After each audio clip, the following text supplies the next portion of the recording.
What if I were to tell you that in a week we will have an official reveal about the Oblivion remake, and in a month or 2 months we will have our hands on it and we will be playing it? Well, according to a lot of insiders, a lot of trusted insiders, and now even being officially reported on by IGN, the Elder Scrolls 4 Oblivion Remake will reportedly be revealed soon and released not long after that. Everybody Elder Scrolls related and gaming news related is making a video or making content or writing articles about this right now, but I'm just going to use this article by Wesley Yin Poole, so we're going to be referencing this article just as something to look at while we talk about it. But I wanted to talk about these new leaks. I wanted to talk about what this means. They talk a little bit about the game itself and what this remake may end up looking like. And so we're going to kind of discuss the Oblivion remake as a whole. So the first part of this leak says, Bethesda is reportedly set to announce the Elder Scrolls 4 Oblivion remake in the coming weeks and release it soon after. Nate the Hate, who's an insider, who accurately revealed the announcement date of the Nintendo Switch 2, tweeted to say the Oblivion remake will be revealed either this month or next month, which VGC corroborated.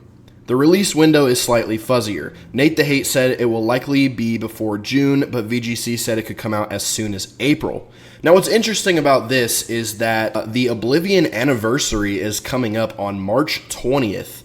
So on March 20th, which is at the time of recording this, that is in 7 days. That would be a perfect opportunity to show a trailer for this new remake. It's the anniversary for Elder Scrolls Oblivion, which came out on March 20th, 2006. So this would be a perfect opportunity for them to release a trailer. And then we all have heard Todd Howard's philosophy on how he loves the window of announcing a game and then releasing a game. He likes the window to be as short as possible. So after this isn't one of their big, massive releases like the Elder Scrolls 6 or anything like that.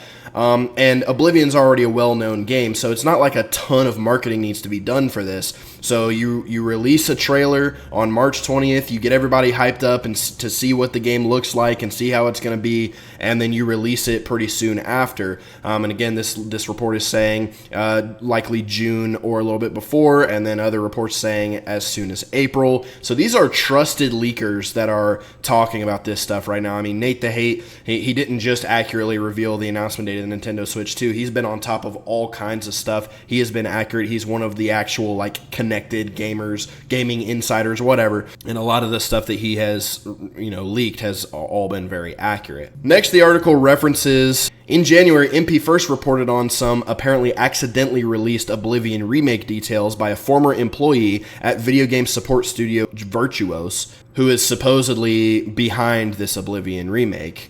Microsoft declined to comment when contacted by IGN, but according to MP First, Virtuos has remade Bethesda's much-loved open-world role-playing game, Oblivion, using Unreal Engine 5, which suggests a significant rework rather than a more straightforward remaster. So essentially, this is going to be a dual-engine system where the base game in the creation engine is still going to be there, but they are using Unreal Engine 5 as kind of like a top coat to make the game look significantly better, to make the gameplay better, to make certain gameplay systems better, and they can leave certain things the same from the original game. They can leave certain things the same that work, and then they can use Unreal Engine 5 to change a lot of the stuff that needed to be changed.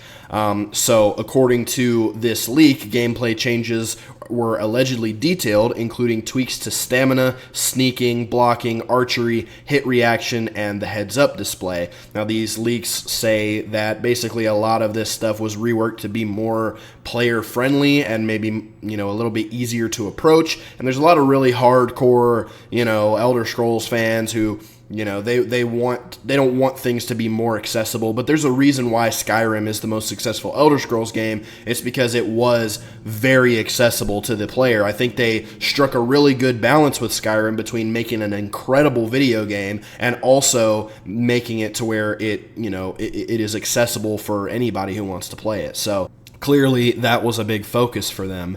So as reported by MP First, blocking was changed with action games and Souls-likes in mind because the original blocking system was too boring and frustrating. I'm doing an Oblivion playthrough right now as we speak, and I will say that the blocking system is a little bit wonky in there, so it's good to know that that's something that'll be improved upon. Sneak icons are now allegedly highlighted with damage calculation revamped. The knockdown that comes from stamina being depleted is reportedly harder to trigger, and the HUD was redesigned to make it easier to understand. Elsewhere, hit reactions were added to make response clearer, and archery was reportedly modernized in both first and third person perspective. So these are all things that maybe Oblivion shows its age. If you were to go play it right now, the original 2006 version, these are some of the things that may make the game feel very outdated in terms of its mechanics and its systems and stuff. So it's good to know that, the focus in this remake was to address a lot of those things. So, that's good to hear. I don't see anything here that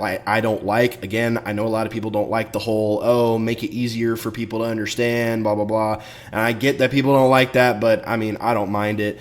I didn't think that the menus were super difficult or anything to navigate in Oblivion. I didn't think the HUD was super difficult. It was pretty straightforward, but modernizing this stuff is important. If you're going to do a full-blown remake, it needs to feel like a modern release and not feel like a game from 2006. So I think people need to kind of temper their expectations about that. And it also goes on to say that word of an Oblivion remaster emerged in 2023. I already talked about this in my main video about the Oblivion Remake. If you want to go watch that video, feel free. But basically, there were documents that were published as part of the FTC versus Microsoft trial over the buyout of Activision Blizzard. And basically, ZeniMax, which is the parent company over Bethesda, was forced to release a schedule of their planned releases, and an Oblivion remaster was on there in the financial year of 2022. So the Oblivion remaster was supposed to come out 3 years ago, but that's titled as a remaster. The reason why it probably didn't come out then and why it's taken this much longer is because they probably saw what Skyblivion was doing, which is fully remaking the Oblivion game in the Skyrim engine. They probably saw that and they were like, now we cannot release a regular remaster, which would have probably just been, oh look, you can run it at 60 FPS or 30 FPS or whatever, which you probably already can. But it would have been minor graphical upgrades and it would have largely been the exact same game, whereas I guess they decided to pivot and do a full-blown remake so that they're not being completely embarrassed by a fan-made project in Skyblivion, because imagine they release an Oblivion remaster and it's the exact same game with slightly better graphical fidelity, and then you have a bunch of fans working for free release a game, a remake of your game in Skyrim's engine, and it ends up being, far and above way better than what you have made as an actual official release. So that's probably why they pivoted. That's probably why they ended up making it a remake instead of a remaster, and that's why it took a couple more years than they originally intended.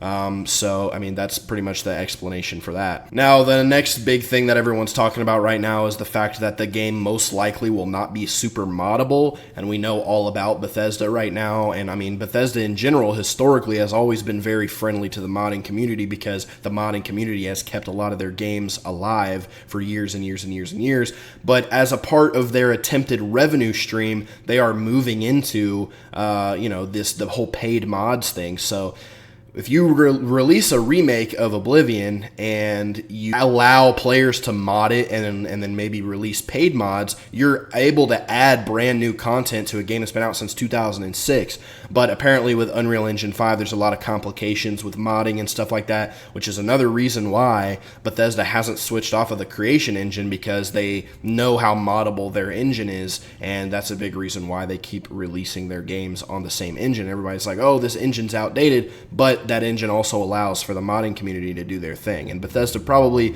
doesn't want to take that away because the modding community helps keep their games relevant. Now, just running through a couple more points. This is via Twitter. It says, this is more info via the Lakers Discord. Full remake on Unreal Engine 5 while running on the Creation Engine. Fluidity is more like Skyrim rather than Starfield and Fallout, but it looks better than both. And the graphics are like Metal Gear Solid 3 Delta, which I have no idea what that even means, but I'm assuming that's good.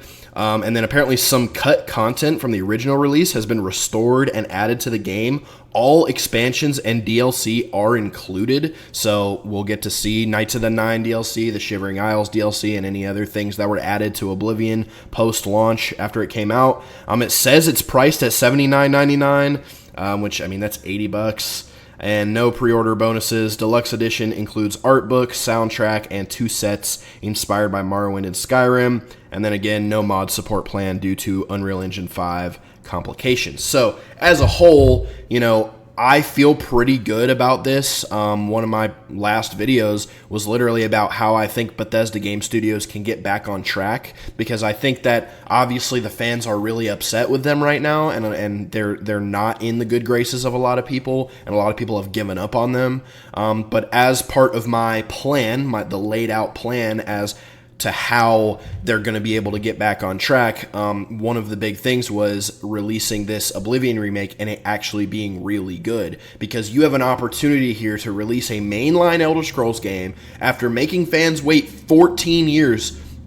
It'll be like 17 years in between Elder Scrolls V Skyrim and Elder Scrolls 6. It'll be like 17 years in between those two games. So you have an opportunity here to give the Elder Scrolls fans who have been waiting patiently for almost 2 decades, you have an opportunity to give them something here, to give them a mainline Elder Scrolls game remade for modern times. I know a lot of people have already played it, and this doesn't mean the same as getting a brand new entry into this franchise. I understand that, but if they were to do this correctly, it would give millions and millions of new people a reason to come play Oblivion, because I've mentioned this in multiple videos now. Skyrim as a whole sold over 60 million copies, whereas Oblivion as a whole sold 9 million copies. So that's 51 million copies differential. The differential is 51 million copies. So obviously the Skyrim re-releases and all that are a big part of those sales numbers, but at the end of the day, there are tens of millions of people who have played Skyrim but have not played Oblivion, mostly probably because it's an older game, it's a little outdated, it didn't age all that well in terms of graphics and mechanics and everything.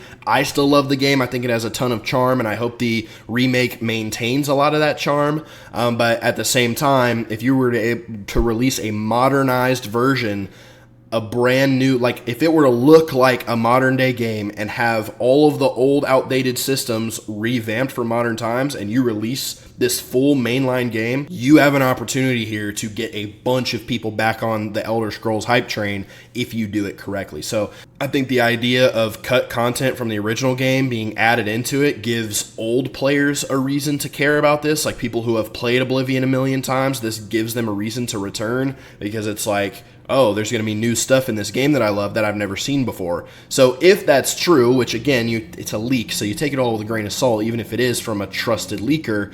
And if you take all that into account, you know, I think that that's pretty freaking awesome to think about. So I'm personally very excited for this. I'm very excited to get my hands on it, and the idea that we may get to see something from this game in a week is pretty awesome and pretty exciting, and I'm glad I got back into the whole YouTube video creating process right before this happened, because I have a lot to talk about. I'm doing a Skyrim playthrough right now. I'm going to continue my Oblivion playthrough on Twitch and everything, so I'm excited to be back into the Elder Scrolls content creating community, and hopefully we can, have some fun with Oblivion and the remake, and then hopefully we hear something soon from the Elder Scrolls 6. So yeah, anyway, that's my thoughts on these leaks and just covering it for you guys. I'm sure you've seen tons of videos elsewhere, but just wanted to give my 2 cents on it. And yeah, so if you guys enjoyed the video, leave a like, subscribe for more Elder Scrolls content, and I will catch you guys in the next one.